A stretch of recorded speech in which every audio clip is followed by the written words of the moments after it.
كويزين يوميات فاتي. اليوم ان شاء الله غنديروا بسبوسه بالليمون، صراحه كتجي زوينه بزاف.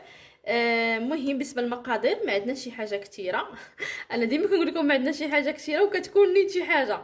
لا البنات ما كايناش شي حاجه كثيره، يعني امور عاديه. بالنسبه للمقادير عندنا تقريبا 4 ديال السميده الرقيقه، 225 غرام ديال السنيده، عندنا واحد فاني، وعندنا 2 بيضات، وعندنا دانون مسوس، وعندنا 220 غرام ديال الزيت، وعندنا 2 خمارات. هادشي اللي كاين. هذه المقادير اللي غادي نديرو ان شاء الله في البسبوسه ديالتنا. وهذه كطبقه اولى هي اللي غندير. من بعد ان شاء الله غادي نوريكم الطبقه الثانيه اللي غندير فوق منها. اول حاجه غادي نديرو، غادي ناخذ هاد السميده الرقيقه، كناخذ السنيده،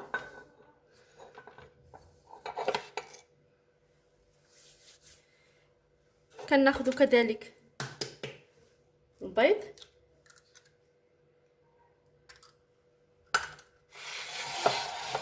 باش يبان لكم اكثر.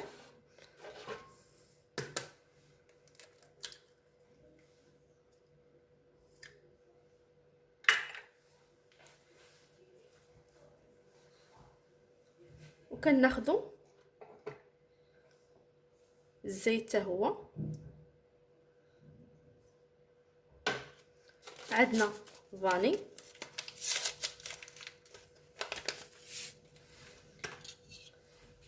كنحاولوا نخلطوا هاد المقادير.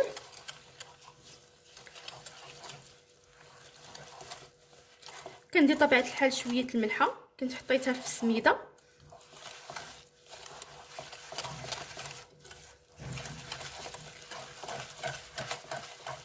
نخلطوا هاد الحشوه مزيان، كنزيدوا هاد الدانون مسوس،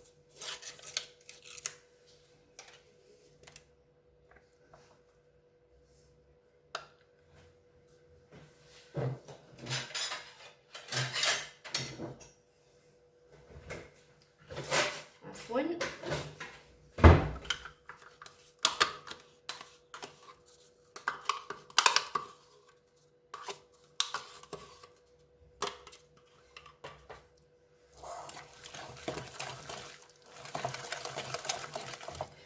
نحاولوا نخلطوا مزيان.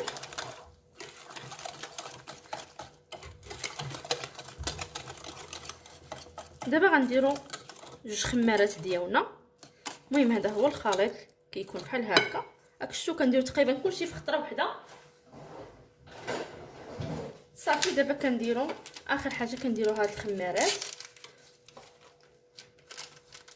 وكناخذوا الشيمول ندهنوه بالزبده ونرشوا عليه شويه السميده.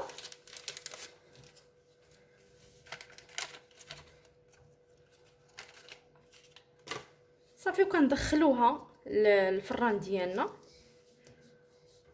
طيب عاديه.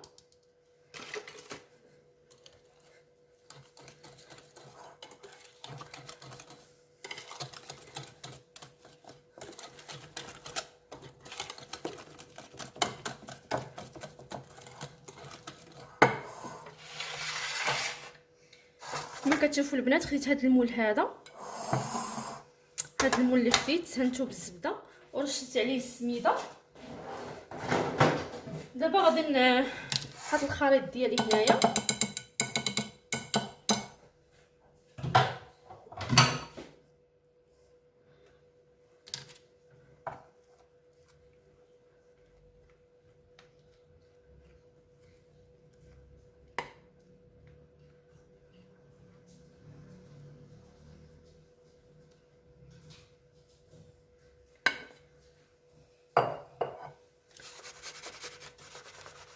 صافي. ودابا غندخل الفرن ان شاء الله. ملي غادي نخرجها، بالنسبه للعافيه عاديه، ماشي كيف ما كنطيبوا كيكه، ضروري ندوزو عليها واحد شويه العافيه تطيب مزيان. وديك الساعه غادي نخرجوها وغادي نوريكم الطبقه الثانيه ان شاء الله اللي غندير فيها. بالنسبه لبنات الحشوه الثانيه كما كتشوفوا غناخذوا واحد نص سيطرو ديال الليمون او تاخذوا داك نيكتاري، المهم اللي كاين عندكم. نص سيطرو هكا. كتاخذوا هنايا 3 العواشق ديال مايزينا كبار. السكر على حسب، تقريبا هنايا 2 عواشق كبار صافي. وكنخلطوهم هكا فوق هكا. قبل ما نديروها في العافيه نحاول نخلطوها هنا هو الاول باش ما يتكواش لينا هذاك المايزينا. دابا غنديرها فوق العافيه ونبقى خدامه عليها، يعني ديجا درنا هاد الخدمه هذه باش ما نطولش عليكم.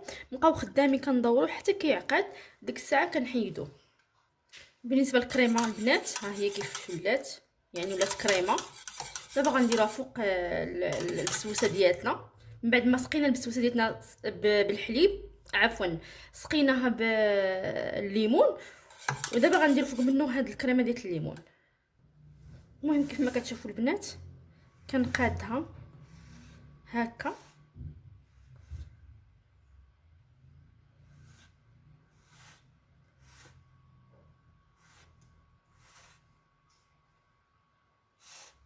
صافي، وكنخليها ان شاء الله. غندير فيها، المهم كتبغي ديري فيها اللوز ايفيلي او ديري فيها اي حاجه عندك ديال المكسرات تقدري ديري فيها.